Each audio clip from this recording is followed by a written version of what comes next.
What's up, guys? Today we have a video, and this is the video about I don't care mentality and assertiveness. If you guys struggle with this, I struggle with this personally too, and I want to give you guys a couple key points on how to develop this mentality and where I started. A little bit of background.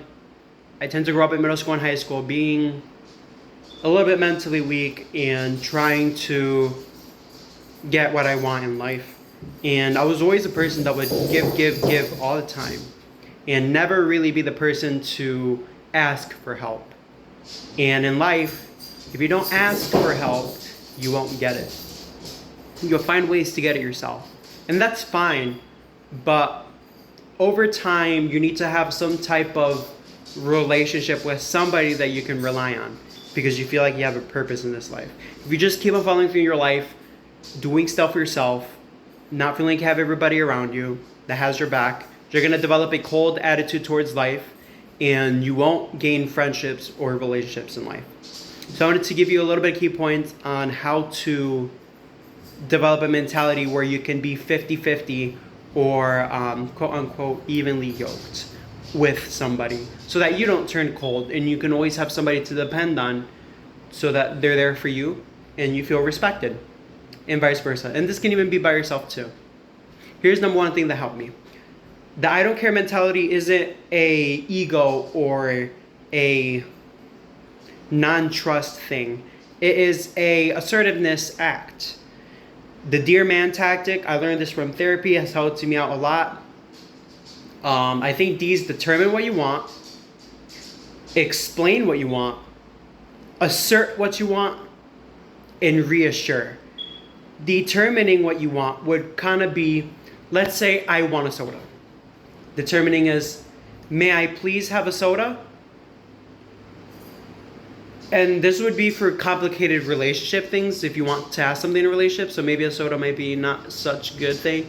But let's say you want somebody to help you fix your car. You would say, to determine what you want. So, would you help me fix my car? I've been having an issue. This is E. Explain.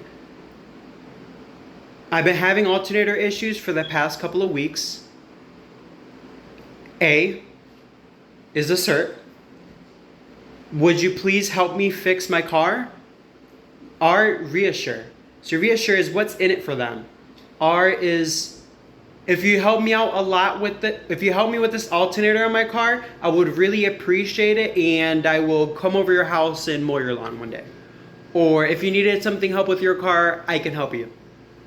When you start with the dear from the DEARMAN, it helps people help you, because obviously in society today they expect something out of you in return, and that's completely normal. According to my therapist, it's completely normal to expect something out because that's how friendships functioning. Give and take. It's never one way around. So that's number one. That was the therapist that gave me that piece of advice. Number two, realize the risk that you take by asserting yourself in things. Now, how long has it been this friendship? A month, you might assert yourself a little bit better because there's no risk on that short-term friendship. In a 7-year relationship with your partner, you might assert yourself a little bit differently because obviously there's a bigger risk with losing that person. There's obviously been a stronger relationship with that person. There's been some bonding. There's been memories with that. So it's going to be a little bit harder. So assert your risk.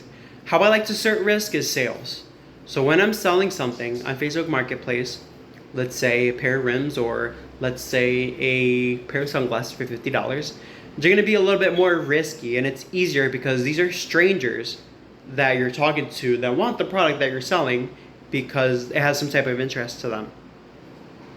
So you can assert yourself a little bit more easier. You can say stuff of, let's say, sunglasses are worth $50, you're selling them used, they go for $150 brand new, and somebody messages you and says $20. Your first thing is probably going to be, wow, these are not worth $20. I bought them for $150 brand new and I'm selling them for $50 because they're used and I've had them maybe for like 7 months or something like that, but they're in good condition. So you would assert yourself by saying, These sunglasses are in pretty good condition. I've been well taking care of these for the past couple of months. No scratches, no dents of these sunglasses, no bite marks. And then you would assert by saying maybe something in the terms of, I think that your offer for these sunglasses are offensive. So if you like to come to me with a different offer, we can negotiate. If not, I will move on to the next person within the next 15 minutes. Have a good day. Leave it at that. That's kind of how I like to have my conversations when I'm selling stuff. Something in that sort. And I think I just got sick and tired of people thinking that they can just offer somebody a very, very low offer. And I think it's very common. I personally do it. Hypocrisy. It happens. And I think everybody does it. It's completely normal. Everybody does it. But you have to know when you feel disrespected and when you're being stepped on. Because I have a little saying that says this. If people have the chance to run you over, they will. Just to get ahead of life. They will. Your friends, your best friends, your family members, everybody will do it. So why not get out of the way, get in the car, and chase them down? Something like that. Third is realize that if you don't assert yourself, there's parts in your life that you will hold on to that'll make you feel weak or cold in life. Where you hold these specific little moments in your life. Maybe that person might offer you a low offer. Maybe this person, you helped them out with doing something that probably took a lot of time. Let's say like 5 hours or a couple of days, and they didn't exchange that favor back to you. Or they didn't even help you with the smallest things after you put in so much time.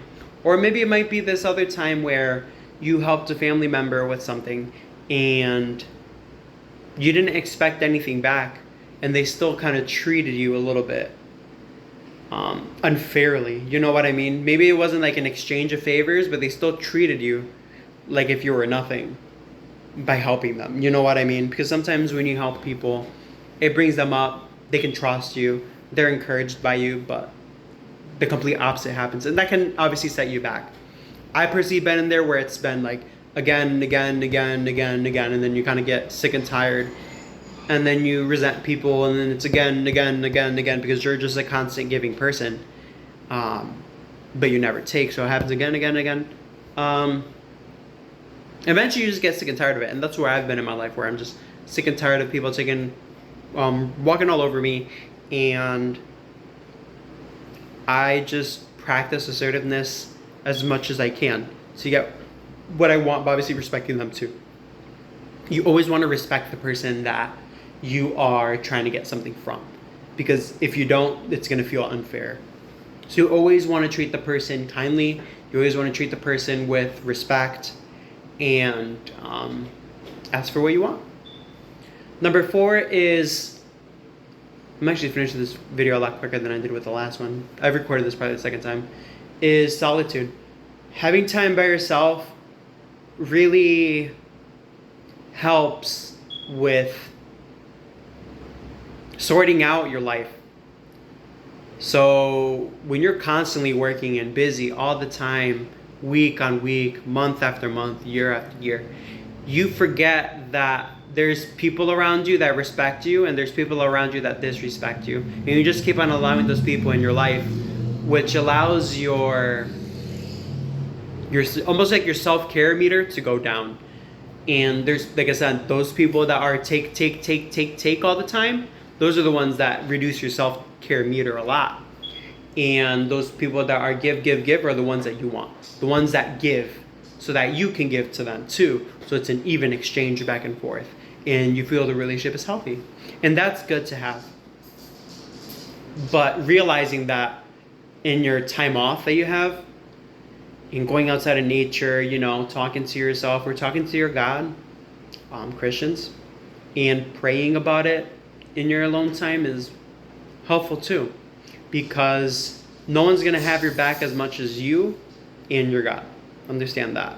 And like I always tell people all the time is that your God is timeless. He's boundless. He's everywhere, at every time and every moment, looking over your life. You know, He knows what you want. He knows what's best for you. And He has a path to lead you towards a great life. You know, he doesn't want you to. Will you suffer in this life? Yes, you will suffer, but he will pull you out of those sufferings as soon as you realize that you're ready to learn that lesson. And for me, maybe it was falling down 10 times or falling down 50 times till I got myself back up and said, you know what? It's time for me to stick up for myself and have some self-respect for myself, because if I don't have respect for myself, I can't help others. If I don't have assertiveness, I can't function as a human being and be a good functioning person in society. Because I'm hurt, because I'm sad, and I'm cold. And a person that's cold in society just doesn't work.